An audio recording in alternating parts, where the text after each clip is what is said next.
Torah, the books of Moses.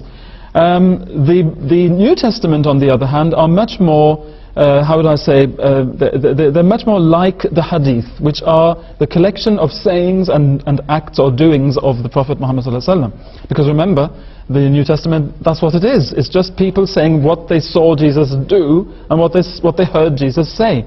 This is what the Hadith is. Because the way the Hadith, or the words and saying and doings of the Prophet were recorded, is absolutely unique in the history of mankind.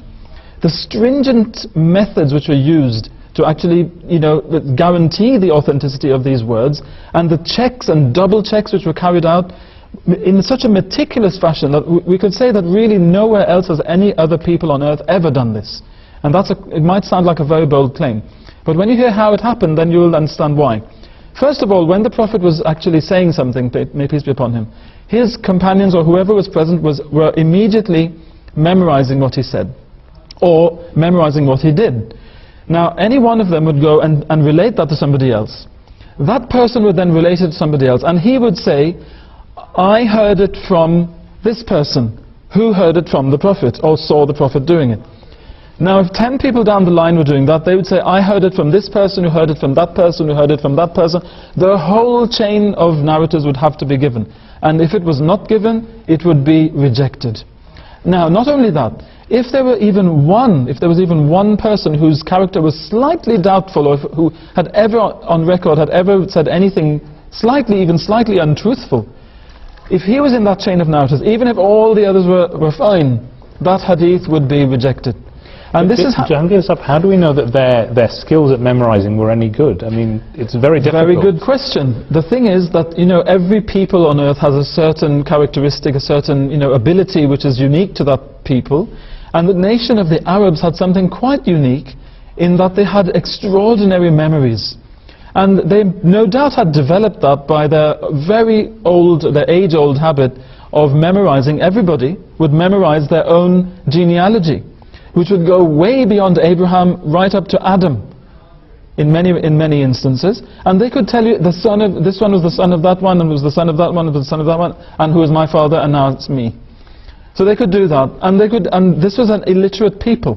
So they would memorize the whole thing. It would all be in their memories, and they would pass it on to the coming generations in that form. They were a people ripe and ready to receive this kind of revelation from God, and to see the words of the greatest prophet on earth, who was the Prophet Muhammad, may peace be upon him. And they therefore memorized his sayings and his actions with such detail that we will not find any religious figure ever in history about whom we know so many details. That's an interesting point.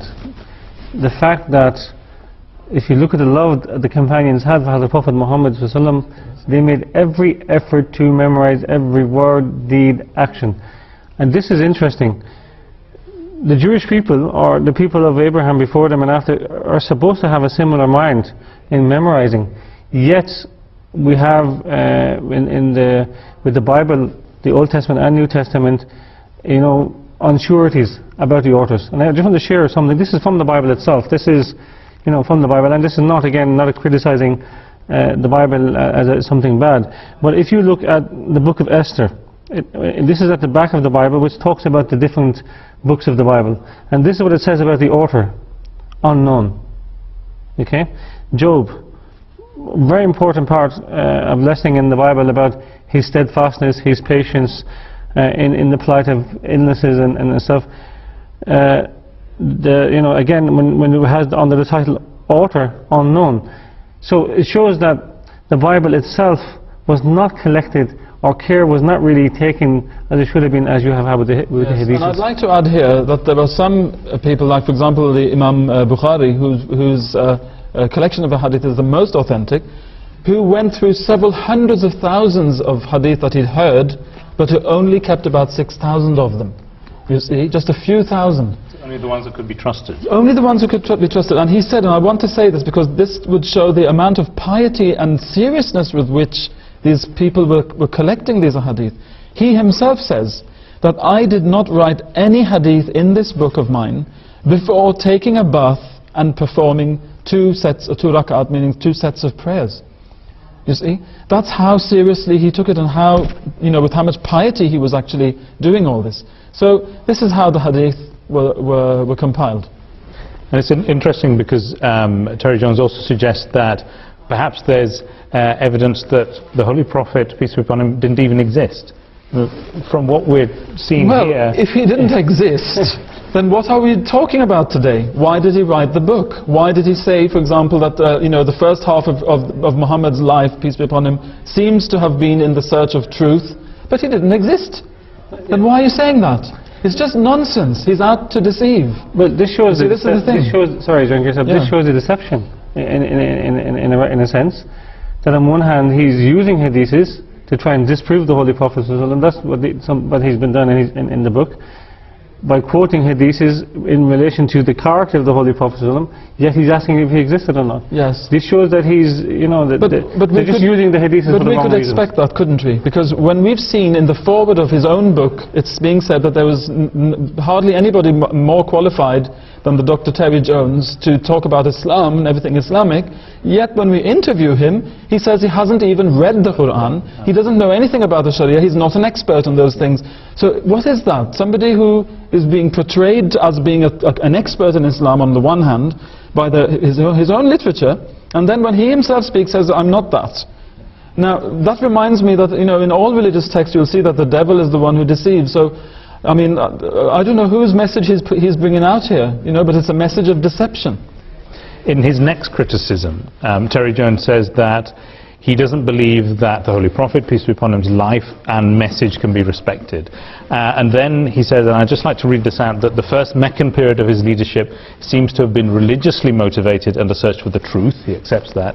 But he says, and he quotes someone here, and he says, in the second Medina period he was corrupted by power and worldly ambition. Now he quotes someone called Ibn Waraq, and he says that he's quoted this person as interesting to find out who this person is, Ibn Waraq, and it seems that this person is a contemporary, so it's someone who lives now. It's not someone who was around at the time of the Prophet to comment or anything like that. Hiding his own identity. It's a pen name, isn't it? Absolutely, yes. And it's a pen name, and this person is in fact an anti-Islamic polemicist. He's incredibly prejudiced against Islam, and what's very, very interesting, this person has written a book entitled Why I'm Not a Muslim, and if you read the chapter headings of that book, then they match very closely with the 10 points that Terry Jones has brought forward.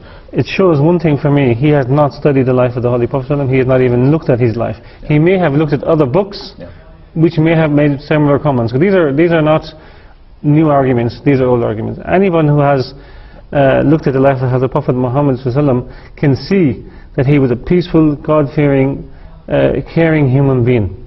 That's what he was. The way he treated his wives, the fact that he said paradise lies at the feet of the mother.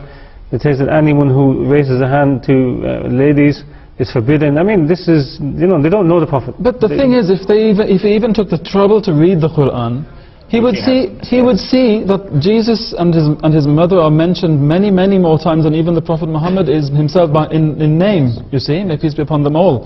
For example, I have here a very powerful text where God is speaking of all his messengers, saying that these messengers have we exalted, some of them above others. Among them there are those to whom Allah spoke, and some of them he exalted by degrees of rank. And we gave Jesus, son of Mary, clear proofs and strengthened him with the spirit of holiness. Now, inspired by that, the holy founder of our community, the Ahmadiyya Muslim community, Hazrat Mirza Ghulam Ahmad, may peace be upon him, was moved to write this. He said, Jesus the Messiah is a beloved one of God, a chosen one, light for the world, a son of guidance, a dear one to God, placed close to his throne. Now, had Terry Jones taken the trouble to go and read the Qur'an, maybe he might have been inspired to say such beautiful things as our holy founder has said about Jesus. This is our love that we have for Jesus. How dare he say that our religion is from the devil, and that what we do is demonic, and that we're against Christ? No, we've shown.